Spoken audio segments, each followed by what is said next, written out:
उन्होंने इस मसाल को जलाए रखा और आज तक वही मसाल कायम है।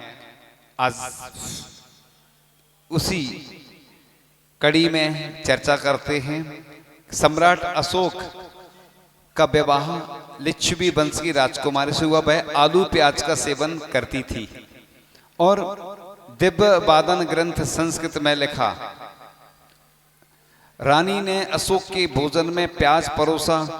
तब अशोक ने कहा, हे देवी, मैं उच्च कुलीन हूं, प्याज ग्रहण नहीं करता, ये प्याज हटाओ। यह अशोक का कुलीन परंपरा के प्रति आचरण था। हम छोटे छोटे बिंदु बता रहे हैं कि आज अपन लोग कुछ भी ऐसा होता है तो अपन लोग सोचते हैं कि अरे ऐसा क्यों हो रहा है।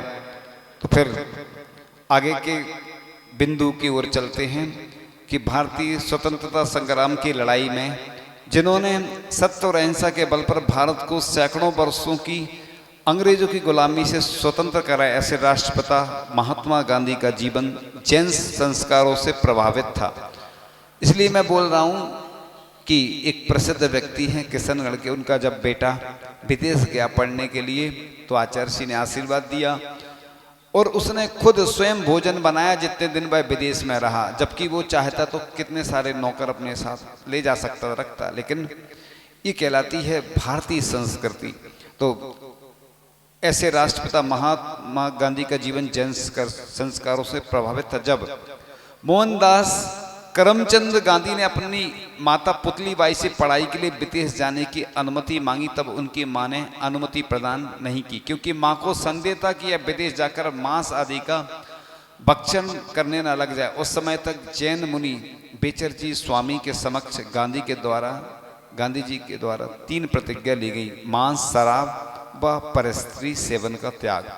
यह 3 नियम लेने पर ही मां ने विदेश जाने की अनुमति दी। अपन लोग ऐसा करते हैं क्या? नहीं कर पाते। आचार्य जी ने एक बार कहा था कि अगर कोई बच्चे आए आशीर्वाद मांगे तो आशीर्वाद बिल्कुल नहीं देना, क्योंकि वो उधर जाकर क्या करेंगे, मान लो जो भी पाप के कार्य करे, कृत कार्यत अनुमोदना, तो दोष लगता है। इसी प्रकार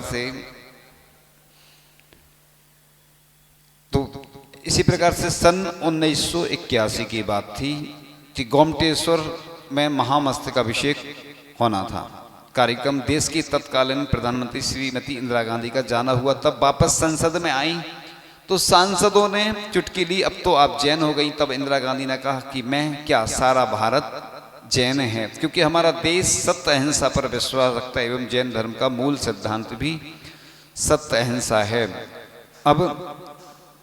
अभी जो राजस्थान में मुख्यमंत्री हैं अशोक गहलोत, आलू प्याज भी नहीं खाते हैं, कारण कि उन्होंने एक जैन स्कूल में पढ़ाई की। मुख्यमंत्री हैं जो राजस्थान में। धर्म की शिक्षा देने वाले शिक्षक कहते थे, जमीकंद खाओगे तो पैर मजबूत होंगे, बुद्धि नहीं और ऊपर के फल खाओगे तो बुद्धि भी मजबूत एवं पैर भी मजबूत होंगे। अतः उन्होंने विद्यार्थी जीवन से ही आलू प्याज का सेवन नहीं किया। ये विषय मैंने भी पहली बार पढ़ा है, अभी तक मैंने नहीं पढ़ा ये बात। तो इसी प्रकार से यहाँ मध्य प्रदेश के मुख्यमंत्री ने भी एक बार कहा था कि मैं जन्म से क्षत्रिय हूं किंतु कर्म से जैन हूं। और क्षमावाणी भी एक बार मनाई गई थी और इन्होंने कहा था कि जब तक मैं मुख्यमंत्री के पद पर रहूंगा, मध्य प्रदेश में किसी भी स्कूल की आंगनबाड़ी में भोजन में अंडे नहीं दिए जाएंगे। बहुत अच्छी घोषणा की थी। और एक और बहुत अच्छा प्रसंग आने वाला है आगे के प्रसंग में।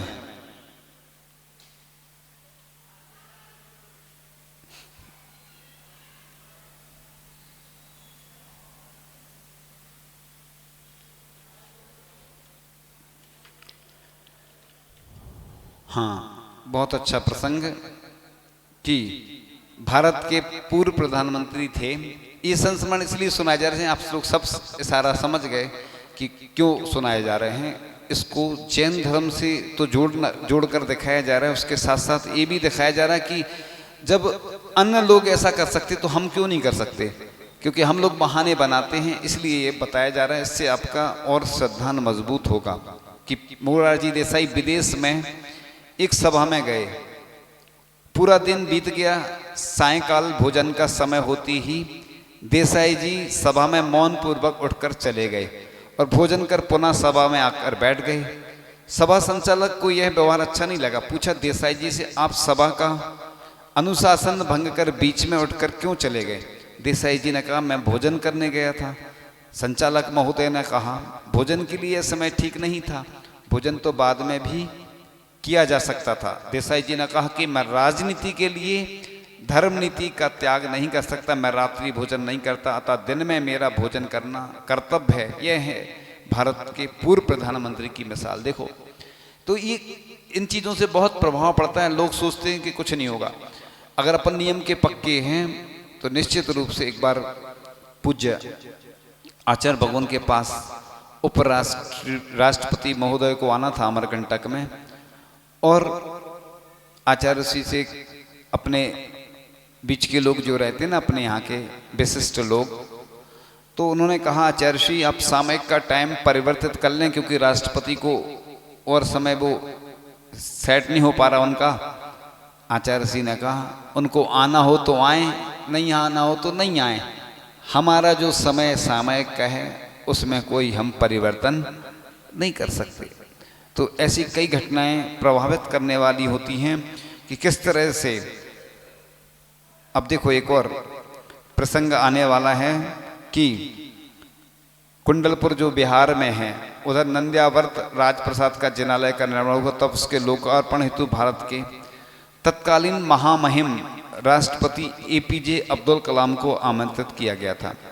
जब वे वायुयान से कुंडलपुर की धरा पर उतरे, तब उन्होंने अपने जूते मोजे उतार दिए और अपना पर्स, चमड़े का कमरपट्टा, बैल उतार कर अपने निजी सहायक को दे दिया और घुटनों के बल धरती पर बैठ गए और वहां की मट्टी को अपने मस्तक से लगाया और लोकार्पण करने हेतु जिनालय पहुंच गए। लोगों ने उनसे पूछा, आपने मिट्टी को मस्तक से क्यों लगाया? तब उनका जवाब था कि इस पावन धरा पर कभी महावीर ने पद विहार किया था, यहाँ का तो कण कण पवित्र और पावन है। मैंने तो महावीर की चरण धूलि को अपने मस्तक पर तिलक रूप में धारण किया। देखो, वो जैन नहीं, मतलब वो कौन थे? मुसलमान थे राष्ट्रपति जो एपीजे अब्दुल कलाम। देखो कैसे कैसे लोग होते हैं कि बिल्कुल ऐसे ही एक केनिया क्रिकेट टीम के सदस्य हिरेन बारिया, उस समय जब लिखा गया होगा जी, ये प्रभु महावीर भगवान के अनुयायी हैं। हिरेन की माता हिरेन को आलू, प्याज, लहसुन आदि के त्याग करा रखे हैं। हिरेन वेस्ट इंडीज के दौरे पर क्रिकेट खेलने गए तो उनके निरामिष भोजन में प्याज, लहसुन आदि मिला हुआ था। उन्होंने भोजन ग्रहण करने से मना कर दिया।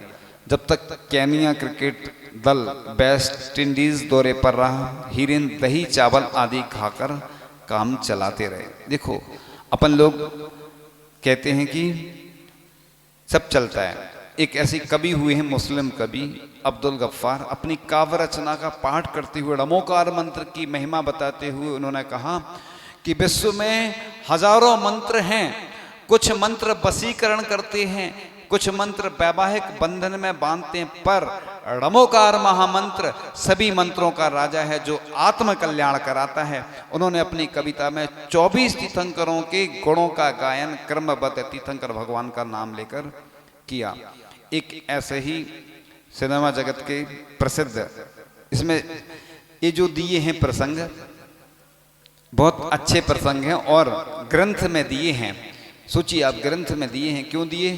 कि जिससे जो नए लोग रहते हैं ना, उनका विशेष समर्पण होता है जैन धर्म के प्रति। इसलिए तो पूछा गया, उस जो फिल्मी सितारा है ना, उससे पूछा क्या कि आप जैन धर्म को बेहतर क्यों बतलाया आपने? तो उन्होंने कहा, मैं 3 कारणों से जैन धर्म से अत्यधिक प्रभावित हूँ।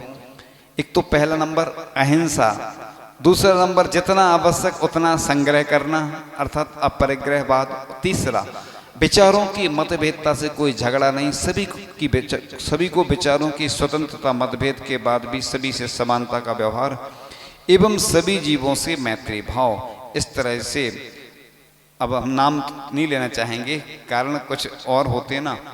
अब अपनी एक बहुत अच्छा प्रसंग भी सुनाते हैं, छोटे छोटे प्रसंग हैं लेकिन आत्मा को उद्वेलित करने वाले प्रसंग होते हैं ये, कि कल्याण मुनि का सिकंदर पर प्रभाव।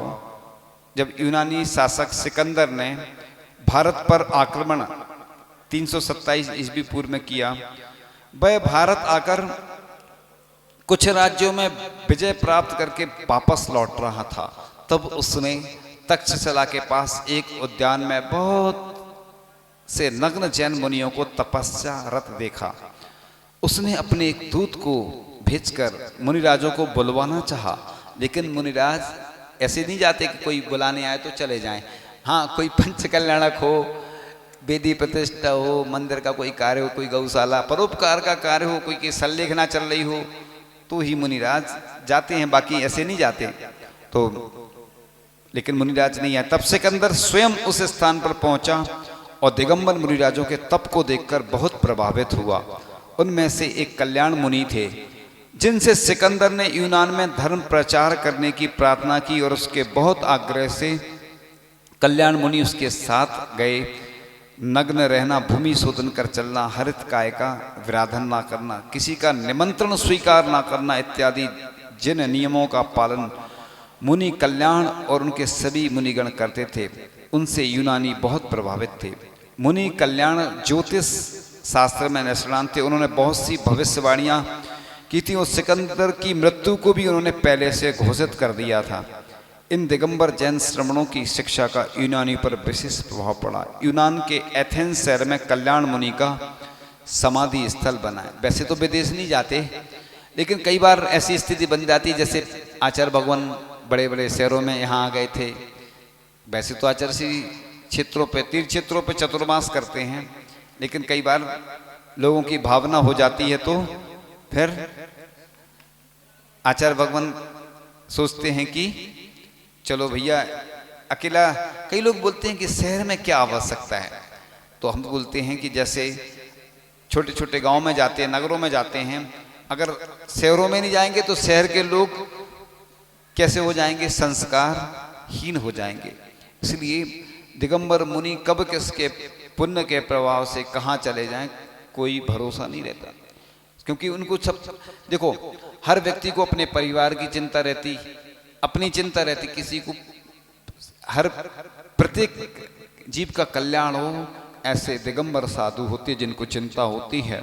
इसलिए आज हमने आप लोगों को एक प्रसंग बताया, एक और बहुत अच्छा प्रसंग इसी प्रसंग के साथ जोड़ते हुए चलते हैं, क्योंकि आचार्य भगवान सबके कल्याण के लिए तत्पर रहते हैं और सबका कल्याण चाहते हैं। एक बहुत अच्छे विचार थे, हे भगवान मेरे पैरों में इतनी शक्ति देना कि दौड़ दौड़ कर आपके दरवाजे आ सकूं। ये भगवान से अपन को ये प्रतिदिन ऐसी प्रार्थना करना चाहिए और आपके दरवाजे आ सकूं। मुझे ऐसी सद्बुद्धि देना कि सुबह शाम घुटने के बल बैठकर आपको प्रणाम कर सकूं। कई लोग मजबूरी रहती ना, देखो एक बार आचार्य जी से किसी ने हम प्रश्न किया, कोई महाराज जी ने, कि कई बार श्रावक लोग ऊंचे बैठे रहते हैं हम लोगों से, क्या करें? तो आचार्य जी बोले उनकी वैसी भावना रहती, उनकी मजबूरी रहती है, लेकिन जानबूझकर नहीं बैठना चाहिए। अगर जानबूझ करके बैठोगे तो वाकई में तुम्हारे घुटने वैसे ही हो जाएंगे, क्योंकि श्राप भी बहुत ज़्यादा लगता है। भगवान के यहाँ विनम्रता से जाना चाहिए। पहले के लोग कितने अच्छे से गवासन से बैठकर नमोस्तु करते थे, अब तो खड़े खड़े हम देखते हैं। कई बार लोग भगवान के यहाँ जाते हैं, वेदियों पे बस ऐसे ही कर लेते हैं, महाराजों के पास भी ऐसे ही आते हैं, तो बस फिर भगवान भी शक्ति छीन लेता है। भगवान का मतलब समझ जाते हैं ना अपन, उसके कई अर्थ होते हैं, तो इसलिए अपन को ऐसी कभी गलती नहीं करना चाहिए। तो बहुत अच्छा लिखा है, जब तक जीव जिब्बा पर आपका नाम रहे। आचार्य श्री प्रतिदिन ये पंक्तियां पढ़ते आचार्य श्री कि आवल्या जिन देव देव भवता, मतलब हे भगवान जब भी मेरा अंतिम श्वास निकले, हे भगवान आपका नाम उच्चारण करते हुए मेरा अंतिम श्वास निकले। ये आचार्य श्री प्रतिदिन 3 बार आचार्य श्री ऐसी भावना भाते हैं। जब तक यूं जिब्बा पर आपका नाम रहे, प्रेम से भरी हुई आंखें देना, श्रद्धा से झुका हुआ सिर देना, सहयोग करते हुए हाथ देना, सतपथ पर चलते हुए पांव देना और स्मरण करता हुआ मन देना, अपनी कृपा दृष्टि और सद्बुद्धि देना। कितने अच्छे वाक हैं। मतलब इतनी अच्छी भावना हर किसी की नहीं हो पाती है, क्योंकि आज हम देखते हैं लोग असफलता के कारण से बहुत सारे काम नहीं कर पाते। इम्पॉसिबल में भी क्या छुपा है? आई एम पॉसिबल, है ना। ये जो बताया जा रहा है, ऐसे लोगों के लिए बताया जा रहा है जो हताश हो जाते हैं, घबरा जाते हैं। एक बार एक व्यक्ति था, प्रसिद्ध व्यक्ति, वो क्या हुआ कि व्यापार में उसको घाटा लग गया। अब वो परेशान हो गया, टेंशन में आ गया। तो वो एक कमरे में बैठ जाता और मन में बहुत सारे विकल्प रहते उसके। सोचता कि सुसाइड कर लूँ, आत्महत्या कर लूँ, लेकिन सोचता है कि आत्महत्या कर लेंगे तो ये पूरा शरीर नष्ट हो जाएगा, फिर आगे तो कुछ कर ही नहीं सकते। सोचता है कि जिस प्रकार से प्लेन चलते ना, प्लेन, उनको सिखाया जाता जब भी तूफान आए तो रुकना नहीं, चलते रहना, क्योंकि तुम रुकोगे तो नीचे आ जाओगे। तो बस अब वो जहाज भी जो रहते ना जी, पानी में चलते हैं ना, उनको भी सिखाया जाता है ऐसे ही। और जो वायुयान चलते ना, प्लेन, कि जब भी तूफान आए तो रुको नहीं, चलते रहो। और ऐसे तो वक्त सबके आते रहते, कभी खराब कभी अच्छे। और जो मीडिया वाले रहते हैं, मीडिया वाले उसकी वीडियो बनाने आते हैं, वो मना कर देता है कि अभी वो इतना प्रसिद्ध व्यक्ति था, उसको सब जानते हैं। अभी नाम बताएंगे, कोड वर्ड में बताते, कई बार हम डायरेक्ट नहीं बताएंगे, कुछ कारण रहते हैं। वो प्रसिद्ध व्यक्ति है। अब वो उसने फिर सोचना प्रारंभ किया। भोजन, कई बार हम देखते लोगों, कोई किसी का मरण हो जाता, कोई दुख हो जाता, लोग भोजन ही छोड़ देते। अब भोजन नहीं करेंगे तो वैसे ही तो टेंशन इतनी सारी, और शरीर की टेंशन, फिर मन की टेंशन। तो उसने सोचा नहीं, भोजन अच्छे से करो। कभी रात आती, कभी दिन आता, ये तो चलता रहता है जीवन में, कभी अच्छे दिन आते, कभी बुरे दिन आते। और विचार करता रहता, धीरे से मन को एकाग्र करता। धीरे धीरे उसके दिन अच्छे आए। उसने दूसरा कोई बिजनेस शुरू किया और सफलता प्राप्त की। और देखो आज वो, उसका नाम बुलंदियों पर है। उसके पिता का नाम था हरिवंश राय बच्चन। अब इससे आप लोग समझ ही गए ना। तो क्या होता है ना कि अपन कभी भी टेंशन नहीं करो। हमने देखा है कई बार लोग सुसाइड कर लेते, कई बार गलत निर्णय कर लेते। और हमेशा लोग गलत निर्णय करते हैं। जब व्यक्ति गलत निर्णय करता है तो उसका जीवन बर्बाद हो जाता। इसलिए कभी भी ये नहीं सोचो कि सफलता नहीं मिल रही तो और प्रयास करो। प्रयास करने से ही सफलता मिलती है। आचार्य भगवान का आपने साक्षात अतिशय देख ही लिया है, वो हम कई बार बता चुके। देखा कि नहीं आपने कि क्या स्थिति थी आचार्य भगवान की। लेकिन उनके अंदर जो एक जुनून है, वो जुनून अपने अंदर भी आ जाए तो बस नैया पार हो जाए। देखो वाकई में जब आचार्य भगवान की स्थिति हम लोग भी देखते थे तो हमें लगता था कि अब तो आचार्य भगवान आस पास ही रहेंगे। लेकिन आचार्य भगवान सबके अनुमान फेल कर देते, सबके अनुमान फेल हो जाते। कोई भी नहीं कह सकता कि कहाँ जाएंगे, क्या होगा। तो मंजिल पर ही रुकना हमको हो कितनी भी दूर, लंबी राह नहीं कर सकती हमें कभी मजबूर। तो सफलता आत्मविश्वास से मिलती है। इसलिए कोई तुम्हें कुछ भी कहे, अपन को बस डरना नहीं, घबराना नहीं। तो बस फिर देख लेना आप कि असफलता से सफलता मिलने में देर नहीं लगेगी। तो सफलता के लिए धैर्य भी जरूरी है। और जिस चीज का जज्बा होता है, अपने अंदर लक्ष्य होना चाहिए। जैसे बच्चे हैं, पढ़ाई में क्या होता है ना, अपन टारगेट बनाओ। जैसे कोई बिजनेसमैन होता है, जितने भी बिजनेसमैन होते हैं, जितने भी सर्विसमैन होते हैं, उनके एक टारगेट दिया जाता है कि आपको 50 लाख का टारगेट दिया जाता है, आपको ये लक्ष्य पूरा करना है। इसी प्रकार से अपन टारगेट करें। बच्चों को आजकल क्या होता है ना, अपन क्या करते हैं कि प्रेशर डालते हैं, उनकी मदद नहीं करते। उनको मदद भी करो, उनके खान पान का भी ध्यान रखो। उनको अपन जिंदगी में कितने नंबर ला पाए, अपन बच्चों से अपेक्षा रखते हैं कि तुम्हें अच्छे नंबर लाना है। बताओ, अपन अपने बारे में सोचो ना कि हम कितने नंबर लाते थे और बच्चों से कहते थे पढ़ो पढ़ो। देखो बुंदेलखंड में एक कहावत है, जी में जितनी हुए अकल उतनी दे बताए, बाको बोरो ना मानी और कहाँ से लाए। जो आचार्य श्री विद्यासागर जी महाराज हैं क्या, और महाराज हैं क्या? नहीं है ना। आप सोचो आचार्य श्री ने ही सबको पढ़ाया। आचार्य श्री जैसे कोई नहीं बन पाए ना, क्यों नहीं बन पाए?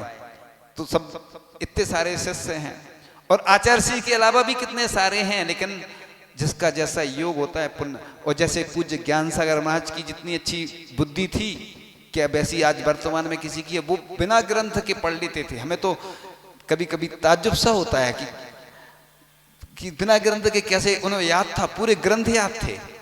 ऐसे वर्तमान में भी कई विद्वान हुए हैं जिनको डिक्शनरी पूरी, मतलब जैसे लाइब्रेरी में जाते ना तो ग्रंथ उठाते थे, तो एक बार एक व्यक्ति ने देखा तुम क्या कर रहे हो, उसने ऐसे ही सोचा, उनको पूरे ग्रंथ रट जाते थे, याद रहते थे किस में क्या है पूरा वर्णन। तो ये सब क्षेम की बात है और पूर्व भव का भी पुण्य रहता है और इस भव का भी पुण्य रहता है।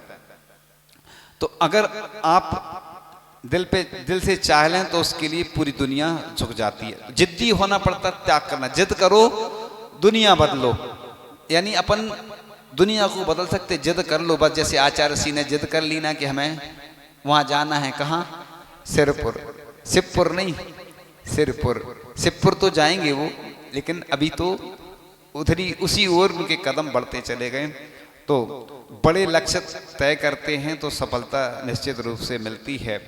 और एक बहुत अच्छे व्यक्ति हुए हैं जो प्रधानमंत्री रह चुके हैं, उन्होंने बहुत अच्छी बात कही थी कि मन हार कर मैदान नहीं जीत सकते, मन हार कर मैदान नहीं जीत सकते और मैदान जीतकर मन को नहीं जीता सकते। मैदान जीत भी लो तो मन को नहीं जीता जा सकता।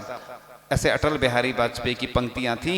और एक व्यक्ति ने बहुत अच्छी बात कही कि जीवन में मिले घावों को अपनी बुद्धिमानी में बदलो।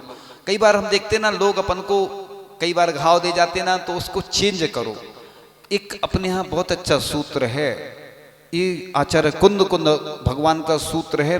अगर ये सूत्र जिनने भी अपना लिया, चाहे वो श्रवण हो चाहे श्रावक हो, सम सत्तु बंधु बग्गो सम सुय दुखो पसंद से समो समलोट कंचनो पूर्ण जीवित मरणे समो समड़ो। यानी मुनिराज हो चाहे श्रावक, 24 घंटे सामयिक चलती है अगर समता रखी तो। 24 घंटे अच्छे में बुरे में, शत्रु में मित्र में, सब में समता रखना बस। तो कमजोर तब रुकते हैं जब थक जाते हैं और विजेता तब रुकते हैं जब वो जीत जाते हैं।